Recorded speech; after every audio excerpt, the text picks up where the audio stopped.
এখান থেকে যদি একটু বালু দেই তাহলে কিন্তু দেখা যায় যে এই যে দেখেন বুঝলেন।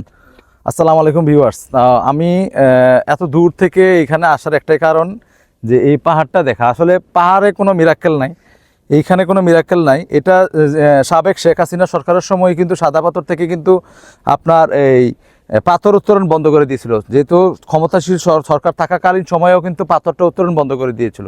তা আপনারা জানেন কিনা জানি না, সোশ্যাল ইন্টারন্যাশনাল অর্গানাইজেশন থেকে যেটা স্বাস্থ্য সংস্থা থেকে বা পরিবেশ বান্ধব যে অর্গানাইজেশন থেকে তাদেরকে নিষেধ করা হয়েছিল যে সিলেটে কোনো পাথর তোলা যাবে না। কারণ এইখানের যে মাটি, বালু, পানি এবং যেই ভূমিটা রয়েছে এই ভূমির মধ্যে সম্পূর্ণরূপে আপনার গ্যাস ভরপুর। গ্যাস এত পরিমাণে ভরপুর যে এইখান থেকে যদি গ্যাস এবং এই পাথর তোলা হয় অতিরিক্ত পরিমাণে, তাহলে কিন্তু এটা মাটির নিচে দেবে দেওয়ার সম্ভাবনা বিদ্যমান থাকে। আর এইটাই আমি এখানে দেখাচ্ছি আপনাদেরকে। এই পাহাড়টা যেটা দেখতেছেন একটু দেখান, এই পাহাড়টা সম্পূর্ণ হচ্ছে আপনার গ্যাস উঠতেছে, মানে মৃদু মৃদু গ্যাসগুলি, যেটা এটা আপনার ভিন্ন অংশে আস্তে আস্তে গ্যাসগুলি উপরে উঠতেছে এবং এই গ্যাস এখানে বিভিন্ন জায়গায় দেখা যাচ্ছে। এই যে নিচে দেখা যায় এবং এই যে বিভিন্ন জায়গায় দেখেন পাহাড়টা কালো হয়ে গেছে মানুষ আগুন জ্বালাতে জ্বালাতে। এটা আসলে এমন কোনো মিরাক্কেল না, বিষয়টা হচ্ছে গ্যাসটা এখান থেকে বিন্দু বিন্দু পরিমাণে বিভিন্ন জায়গা থেকে আপনার গ্যাসটা উত্তোলিত হচ্ছে, গ্যাসটা বের হচ্ছে মাটি ফেটে।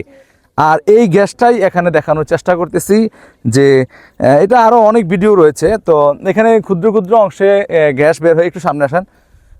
ক্ষুদ্র ক্ষুদ্র অংশে গ্যাস বের হয় এবং এখানে কিন্তু একটু জুম করলে দেখা যাবে এখানে যে Sylhet gas field limited, Haripur gas field, বিপজ্জনক আগুন হইতে সাবধান।